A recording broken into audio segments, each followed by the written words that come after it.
enjoyment has to be limited by ethics, and including people who have not consented is fundamentally unethical, no matter how enjoyable it might be.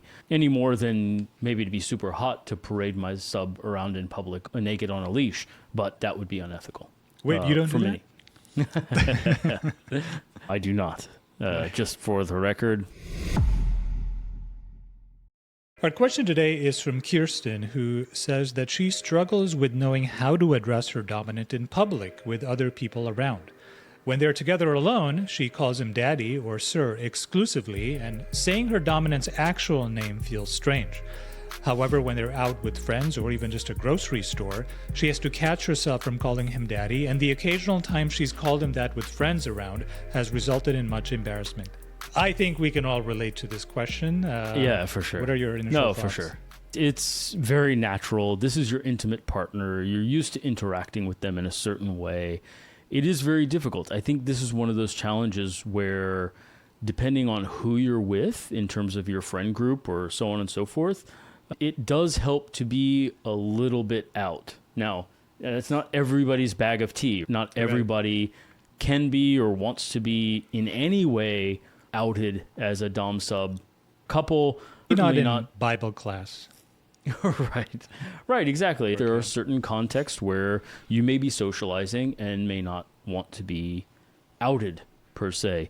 And yes, the only reality is you're gonna have to be a bit more attentive about forms of address there.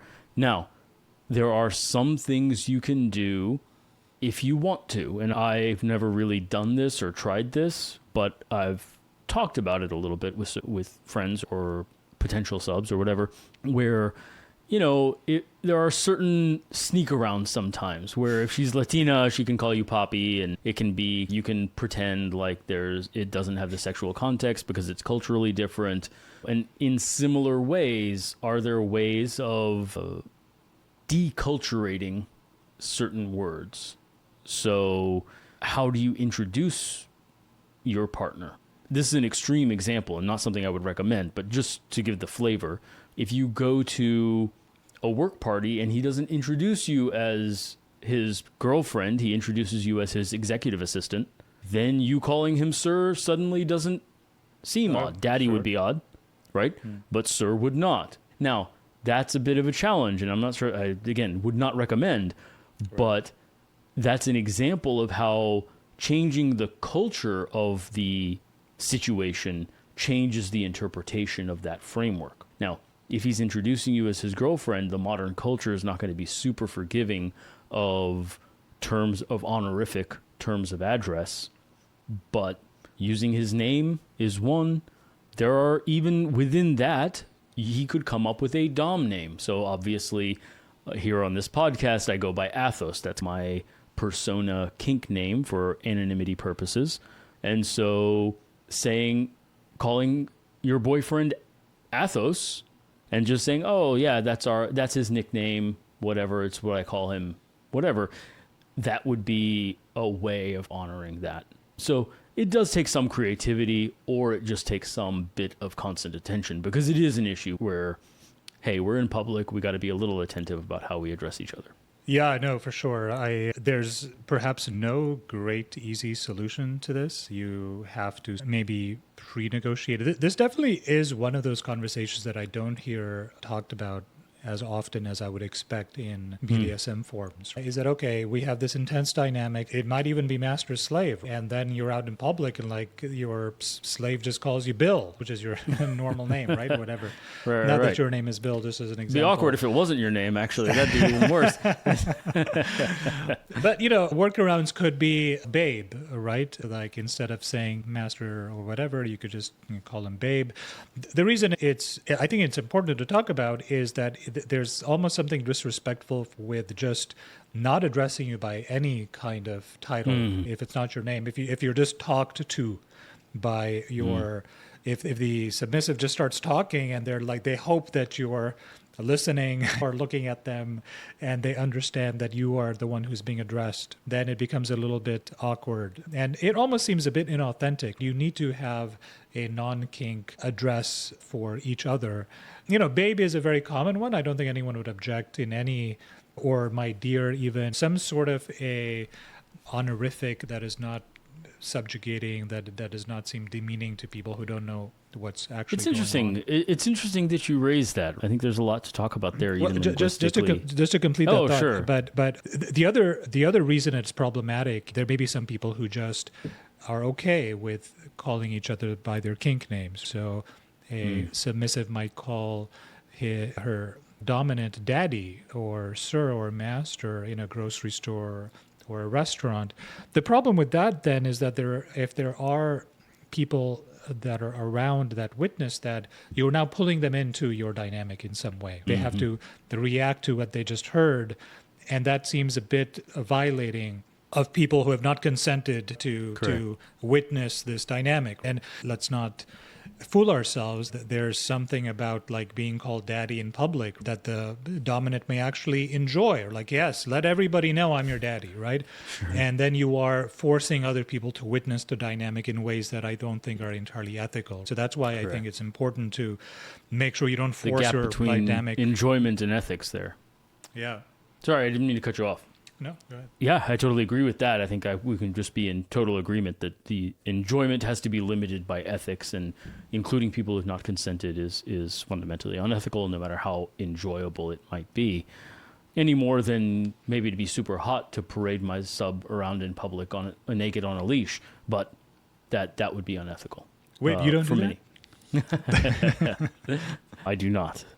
Just for the record. Neither do I, just for the... Correct. No, the other comment I wanted to double-click on was your term babe. It's interesting to me that strikes you as neutral.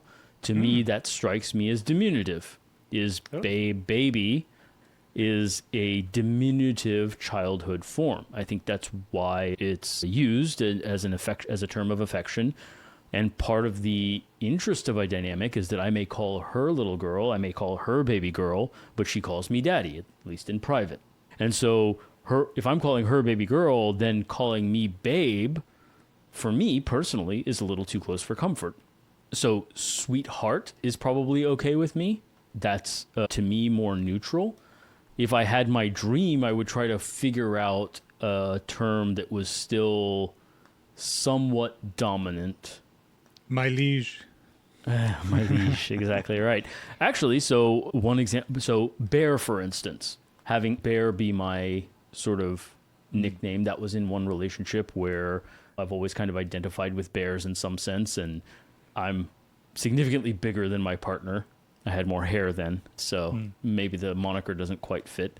But the notion there is that, okay, you're a kitten and I'm a bear, which was the framing of that sort of the cute names in that relationship, and those are somewhat public, right? Kitten and bear are publicizable in some sense, and they're referencing different aspects of masculinity, femininity in some sense, but still maintaining a flavor of the dynamic, even in that obscure reference.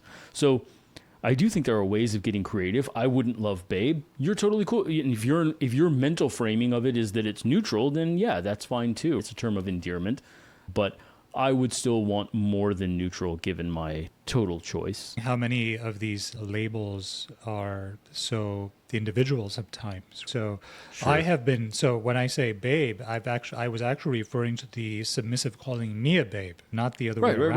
Right. Yeah, and the reason is that, my own sort of cultural ingestion of that word translates into just a good-looking kind of, sweetheart. Like, a woman will say, "Oh my God, he was such a babe," and what they don't mean that in a diminutive way. What they mean is like, "Oh, he's a good-looking or whatever sort of a person." And so, and I have been called that by ex-girlfriends, and I've always taken that as almost a sort of way of because you're a good-looking guy. It's as a way of being flattered by them. Like they think I'm a babe, and so that's what they call. And I call them babe too, but of course that connotation is a little bit different. So it's how it's said, the sort of cultural context matters. Intention, the knowledge of your partner's intention matters a lot. Yeah. So if this person's calling me babe, but I know they're intending it as a compliment in some sense, and when I call them babe, it's a diminutive, well, we can work with that totally because it's an understood subtext within the relationship. Versus if that's not been framed or discussed, then I may object to being called babe because that's not my context, which it is for you. I think there's definitely a lot something that has to be worked out at some point, because I remember you telling me the story of you were with a submissive for a while and you guys were at the grocery store and she like yells out, "Hey, I found the carrots, Daddy," right? all the way across the grocery store. That was an interesting relationship because she had a very, I don't know how to describe it, a very childlike innocence about the entire dynamic. It was who she was.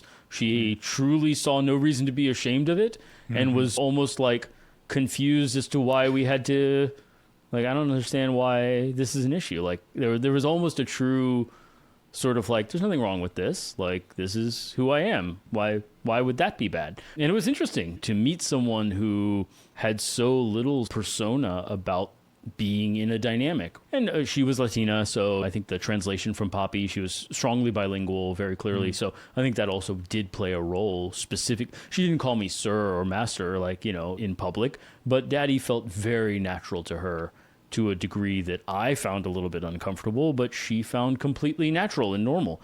So those are also things to be negotiated, is the partners may perceive words differently. I think even in certain other subcultures, Daddy is still a very acceptable and common and non-dynamic sexual connotation word, and is normalized the way it was in the 1950s, even still today in those subcultures. Yes. Now, not for the majority of the culture, that's not the case anymore. But to what degree do you owe a different culture a superior position? If your culture is such that calling your partner daddy is not a sexual term, then maybe you don't have to bow to the larger culture and you're able to use that term the way you mean it.